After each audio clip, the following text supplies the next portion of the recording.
નમસ્કાર। આજે છોટા ઉદેપુર જિલ્લા भारतीय जनता पार्टी आयोजित જેમની તાજેતરમાં પ્રદેશની ટીમમાં નિયુક્તિ થઈ છે એવા આદરણીય ગણપતભાઈ વસાવાજી, બહેનોનું સન્માન એવા અમારા ગીતાબેન રાઠવાજી, આ બધા લોકોની એક સન્માનનો કાર્યક્રમ હતો। જ્યારે આ કાર્યક્રમની અંદર આવતાની સાથે કેબિનેટ મંત્રી તરીકે હું પણ મારી નિયુક્ત થયા પછી હું પહેલીવાર આવું છું। ખૂબ ભવ્ય રીતે રેલીના રૂપમાં હજારોની સંખ્યામાં લોકો આ રેલીની અંદર જોડાયા હતા અને સભા સ્થળે પહોંચ્યા હતા। ખૂબ ભવ્ય રીતે સન્માન થયું છે અને ખાસ કરીને જે રીતે લોકોનો ઉત્સાહ હતો એ તમામ આદિવાસી ભાઈ બહેનોનો હું આભાર માનું છું આપના માધ્યમ દ્વારા। આવનારા દિવસોમાં પણ ભારતીય જનતા પાર્ટીના પડખે રહેવાના છે। ગમે એવા લોકો અને ગેરમાર્ગે કે ગુમરાહ કરવાની કોશિશ કરે છે, પણ તેમ છતાં છોટા ઉદેપુરના આદિવાસી જનતાને, ભાઈ બહેનોને ભારતીય જનતા પાર્ટી ઉપર પૂરો ભરોસો છે। અહીંયા કેટલીક વાત ગુમરાહ પણ કરવામાં આવતી હતી, ગેરમાર્ગે દોરવાના પ્રયત્ન ચાલી રહ્યા હતા કે અહીંયા ખૂબ મોટો હાઇડ્રો પ્રોજેક્ટ આવશે, GMDCનો પ્રોજેક્ટ આવશે અને આવનારા દિવસોમાં તમને ખૂબ મોટી સંખ્યામાં અનેક ગામડાઓ વિસ્થાપિત થશે, એવો પણ એક ભ્રામક પ્રચારો ચાલતા હતા।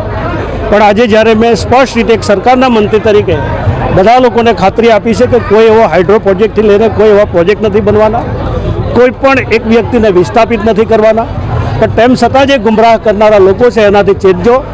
ભારતીય જનતા પાર્ટી છેલ્લા 30 વર્ષથી ગુજરાતની અંદર શાસન કરે છે। 11 વર્ષથી પણ વધારે નરેન્દ્રભાઈનું શાસન દેશની અંદર ચાલી રહ્યું છે। નરેન્દ્રભાઈ વર્ષો સુધી ગુજરાતની અંદર આપણી સમાજની, આદિવાસી સમાજની સેવા કરી છે, જેમણે આદિવાસી સમાજની દરેક રીતે ચિંતા કરી છે। ત્યારે હું ચોક્કસ એક વિશ્વાસ સાથે કહું છું કે આવનારા દિવસોમાં પણ છોટા ઉદેપુરમાં રહેતા આદિવાસી ભાઈ બહેનોનું ભલું જ થવાનું છે। નવી પેઢી માટે અનેક પ્રકારની ચિંતા થઈ રહી છે અને આત્મનિર્ભર ભારત બની રહ્યું છે અને દેશ વિકસિત બની રહ્યો છે। એમાં છોટા ઉદેપુરના પણ નવી પેઢીને પણ આવનારા દિવસોમાં જોડવામાં આવશે, જેથી એ પણ સારી રીતે રોજગારી મેળવી શકે અને દેશની એકતામાં પણ એનો સહયોગ રહે, એ પ્રકારનો આવનારા દિવસોમાં ચોક્કસ રીતે આપણે જોવાના છે। આજે નવનિયુક્ત પ્રદેશ પ્રતિનિધિઓનો જે સન્માન સમારંભ રાખવામાં આવ્યો છે, દરેક વક્તાઓએ ચૈતર વસાવા પર આડકતરો નિશાનો સાધ્યો છે, તો ચૈતર વસાવાના ડરથી આજે સન્માન સમારંભ રાખવામાં આવ્યો છે। ભારતીય જનતા પાર્ટી કોઈથી ડરતી નથી। ભારતીય જનતા પાર્ટી કોઈ પણ ચૂંટણી આવે તો એક એક કાર્યકર્તાના સહયોગથી એ ચૂંટણીની તૈયારીમાં જ હોય છે। આજે જે અમારું સંમેલન હતું એ ભવ્ય રીતે અમારા આદિવાસી બે આગેવાનોને જ્યારે એક મહત્ત્વનું પદ મળતું હોય અને હું પણ એક કેબિનેટ મંત્રી તરીકે અહીંયા પહેલીવાર આવતો હોઉં ત્યારે એ લોકોએ ભવ્ય રીતે સ્વાગત કર્યું છે। પણ હા, જે કોઈ લોકો આદિવાસી સમાજને ગુમરાહ કરવાની વાત કરશે તો અમારો એકે એક નેતા કોઈ એ લોકોથી કમ નથી અને એ ચોક્કસ લોકોની વચ્ચે આવીને આ વાત કરશે તો એ જ વાત આજે મૂકી છે, એમાં કોઈ ચિંતા કરવાનું કારણ નથી। એકચ્યુઅલી કોઈ પ્રોજેક્ટ જ નથી થવાનો, તેને રદ કરવાનો રહેતો નથી। ખાસ કરીને થોડા સમય પહેલા જે હાઇડ્રો પાવર પ્રોજેક્ટ તમે કહો છે રદ કરે, પરંતુ તે વખતે તંત્ર દ્વારા સંશોધન થયું, ત્યાં જિલ્લા કલેક્ટરથી લઈને અન્ય અધિકારીઓ પણ ગયા હતા, એટલે આદિવાસી સમાજમાં એક એવી વાત ફેલાઈ હતી કે અહીંયા પ્રોજેક્ટ આવવાનો। બિલકુલ સરકારના મંત્રી તરીકે, એક જવાબદાર વ્યક્તિ તરીકે મેં વાત કરી છે, કોઈ પ્રોજેક્ટ થવાનો નથી।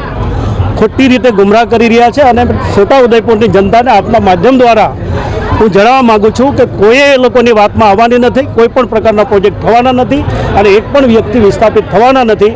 આવનારા દિવસોમાં છોટા ઉદેપુરનો સારો વિકાસ કેવી રીતે થઈ શકે એ જ સરકાર ચિંતા કરશે, એમાં કોઈ ચિંતા કરવાનું કારણ રહેતું નથી।